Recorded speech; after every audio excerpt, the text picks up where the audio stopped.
Friends, 69,000 शिक्षक भर्ती की एक और सूचना जिसे जानना आपके लिए ज़रूरी है। सरकार के द्वारा बहुत सारे ऐसे अभी आए हैं कि डबल बेंच में सरकार जाएगी, गई भी, और वहाँ से जो है भर्ती प्रक्रिया को शुरू की जाएगी। मुख्यमंत्री जी का भी स्टेटमेंट आया, मंत्री जी का भी स्टेटमेंट आया। फिर स्टेटमेंट ये आया कि सीटें बढ़ाई जा सकती हैं, और यदि लड़के पास होते हैं कोर्ट के निर्देशानुसार तो सीट को बढ़ाया जाएगा। इन तमाम तरह की बातों को आपने सुना होगा। तो यहाँ पे जानकारी जो छन छन के निकली है, जो सीनियर लायर हैं उनके द्वारा जो जानकारियाँ प्राप्त हुई कि क्या इस भर्ती में डबल बेंच में सरकार जब जाएगी तो क्या कर सकती है, किस आधार पर स्टे जो है हट सकता है, इन तमाम बिंदुओं पे जो है हम नज़र डालेंगे। फ्रेंड्स, जब सिंगल बेंच का जो आर्डर है 3 सप्ताह का आर्डर दिया गया है सिंगल बेंच के द्वारा यूजीसी एक्सपर्ट ओपिनियन के थ्रू, और उसके बाद जो है 1 हफ्ते में साक्ष्य विद्यार्थियों को देना था। ये सारी सूचनाएं आपको हमारे चैनल से मिल गई थी। तो 3 सप्ताह के अंदर अब भर्ती के लिए जो है डबल बेंच में सरकार जा रही है कि भर्ती प्रक्रिया चालू करें। तो उसके लिए सरकार को जो करना है, सिर्फ उसके पास एक ऑप्शन ही ऐसा है कि जो बचता है, उस ऑप्शन के तहत सरकार जो है डबल बेंच में जाएगी, और जो क्वेश्चंस हैं उन क्वेश्चनों में जो है 4 क्वेश्चन या 3 क्वेश्चन या 2 क्वेश्चंस को लेकर जो है वो सरकार डबल बेंच में अपने बात को रखते हुए कहेगी कि हम इन क्वेश्चनों पे जो है नंबर देते हैं सभी को कॉमन, या इसको डिलीट करते हैं, और इतने नंबर पे जो है हम रिजल्ट घोषित फिर से करेंगे। उसके बाद जो है हमको चयन प्रक्रिया करने का, यानी कि काउंसलिंग करने की छूट दी जाए और भर्ती से स्टे को तत्काल प्रभाव से हटाया जाए। ऐसी मांग सरकार जो है कोर्ट में कर सकती है। दूसरे किसी भी तरीके से यदि सरकार चाहे कि स्टे हटेगा तो वो संभव नहीं है, क्योंकि फिर उसको 3 सप्ताह की वो प्रक्रियाएं जो उसकी सिंगल बेंच का ऑर्डर है कि आपको जो है यूजीसी की एक्सपर्ट कमेटी से जो है क्वेश्चनों को जो है पहले वो करना पड़ेगा, उसके बाद ही जो है आप भर्ती प्रक्रिया को चालू कर सकते हैं, जिसकी सुनवाई जुलाई में है। तो ये मैटर फ्रेंड्स, डबल बेंच में सरकार जाएगी तो यही करेगी। अब उसके बाद होता है कि जब बच्चे कुछ और क्वालिफाई होते हैं जो 97 के नियर हैं या 90 के, तो उनके लिए जो है सीटों की बात, जहाँ तक सीट जो है 22,000 सीटें, आप सभी को मालूम है कि 22,000 सीटें जो हैं 68,500 में जो है खाली हैं, और 69,000 की भर्ती जो है ये चल रही है। इसमें 22,000 सीटों को सरकार ने जोड़ा नहीं है।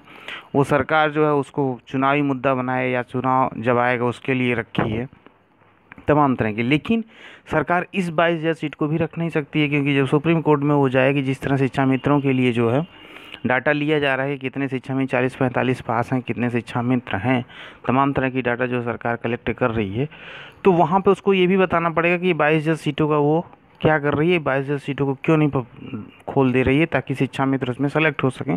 ऐसा कोर्ट के द्वारा जहाँ तक हम जानते हैं कि जानकारी मांगी जा सकती है।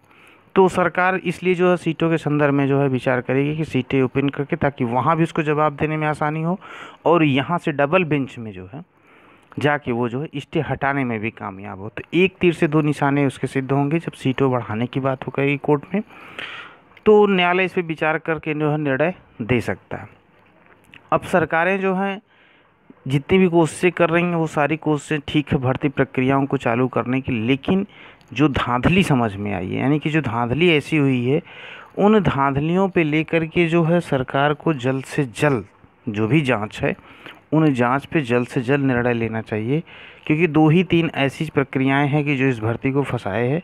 उन 2-3 प्रक्रियाओं पे जल्द से जल्द सरकार निर्णय ले, और विद्यार्थियों की जो है समस्याओं का समाधान वहाँ हो जाएगा। फिर सरकार जो भर्ती कर सकती है, क्योंकि किसी भी भर्ती का चुनावी मुद्दा बनाना या चुनाव के दृष्टिकोण से देखना न सरकार के लिए अच्छा है न विद्यार्थियों के लिए। विद्यार्थियों के लिए वैसे भी तो अच्छा होता नहीं, क्योंकि विद्यार्थी तो सोचता है कि फार्म डाले तो कम से कम 1 साल के अंदर प्रक्रियाएं पूरी हो जाएं। लेकिन यूपी का ऐसा राज्य है कि जहाँ प्रक्रियाएँ औंधे मुँह जो गिर जाती हैं, उनकी कोई डेट सुनिश्चित नहीं है, कोई गाइडलाइन सुनिश्चित नहीं, कोई नोटिफिकेशन क्लियर नहीं है कि कब क्या है, कैसे क्या है, कितना आरक्षण है, कितना आरक्षण नहीं है, कब भर्ती कंप्लीट होगी, कब क्या होगा।